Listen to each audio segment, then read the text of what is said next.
Today, I'm going to show you how to transfer money from PayPal to your debit card in 2025. Simple, fast, and secure. If you want to quick access to your PayPal funds, this step-by-step guides is for you. Let's jump straight into it.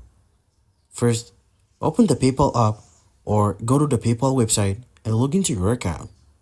Next, go to your wallet section and select Transfer Money. Choose Transfer to Bank or Transfer to Card. Then pick your linked debit card. If you haven't added your debit card yet, you can add it here by entering your card details. Enter the amount you want to transfer from your PayPal balance to your debit card. Review the details, check for any transfer fees or estimated arrival times, and then confirm the transfer. Usually, instant transfers to your debit card takes a minute but may have small fees. Standard transfers can take 1 to 3 business days and are typically free.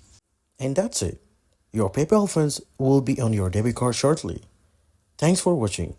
If this guide helped you out, hit the like button, leave your questions in the comments, and subscribe for more easy finance tips.